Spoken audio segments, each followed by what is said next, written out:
Assalamualaikum warahmatullahi wabarakatuh. Hello guys, welcome back with me. Today for this video, I will reading book chapter 9, Love Japanese Style. Okay, I will start. Love Japanese Style. The Japanese concept of love is a little different from the Western concept of love.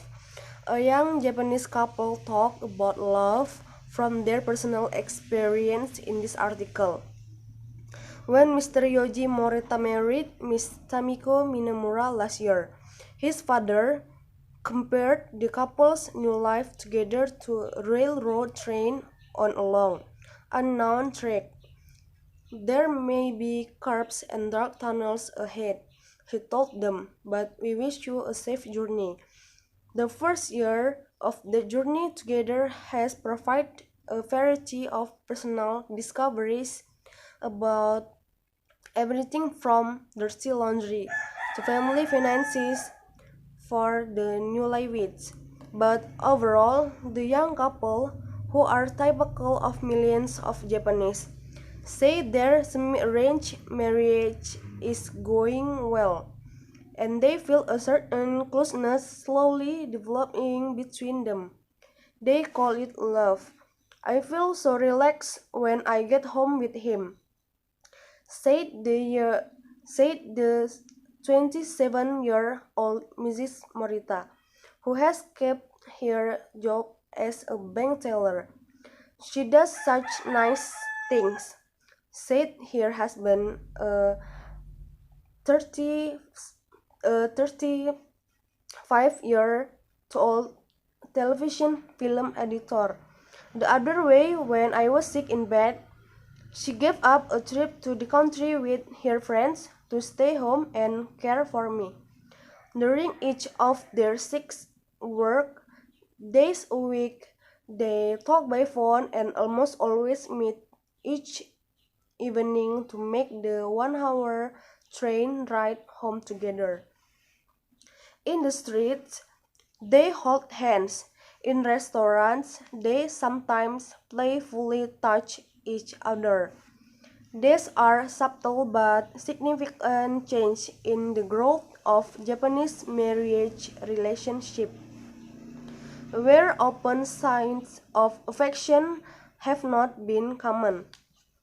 It is quite different from the day when they met at an arranged after their fathers, old friends from work, exchanged photographs and suggested the possibility of marriage between their 2 children.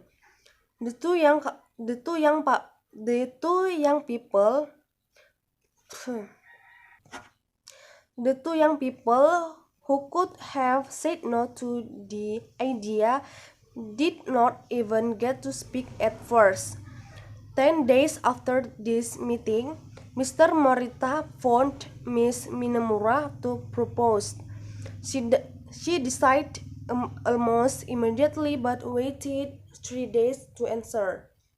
I will make you happy, Mr. Morita promised.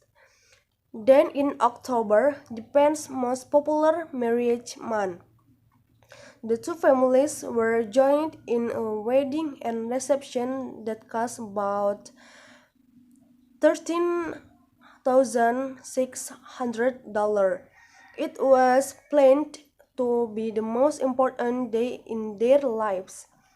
The two newlyweds, who had never kissed each other until that day, spent their wedding night on the 19th floor of the nearby hotel.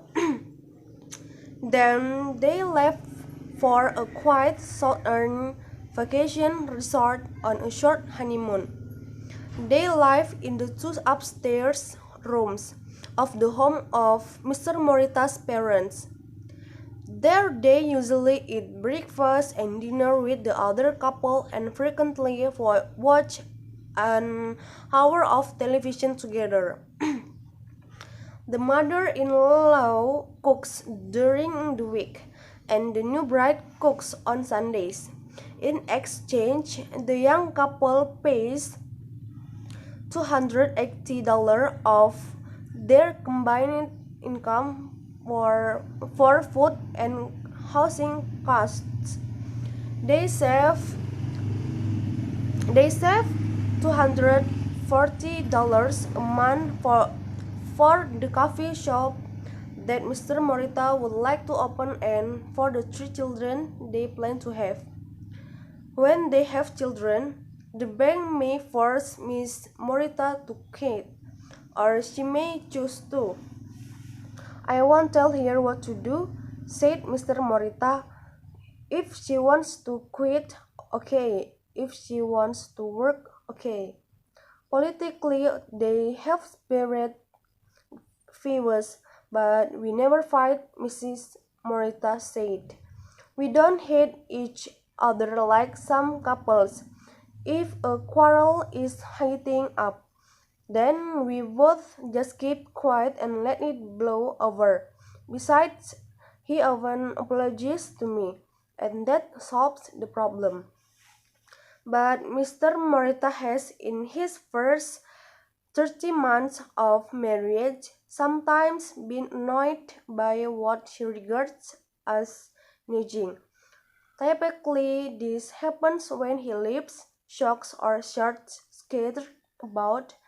This carelessness, combined with all the housework after days' work at the bank, was the major unexpected fact of marriage life for Mrs. Morita. I have to tell him and tell him to pick up, she said. There are those tender private moments, often at work when, for instance, Mr. Morita realized suddenly that every weekend when his wife cooks a meal, it contains his favorite potatoes. Or Mrs. Morita will think about the sweater she is knitting for her husband. Not because I have to, but because I want to. Or perhaps she will admire one more time the ring that her husband had a jeweler skirtly designed and make for her designly. I don't know why I did it, Mr. Morita insists. It was for no reason. Last year, on her wedding day, when she was a bride of only a few minutes, Mrs. Morita said, I think that our love will start to grow from this moment on. The other evening, after 13 months of marriage, she was reminded of that. I remember, she said, it's growing. I think enough. Thank you for watching. Wassalamualaikum warahmatullahi wabarakatuh.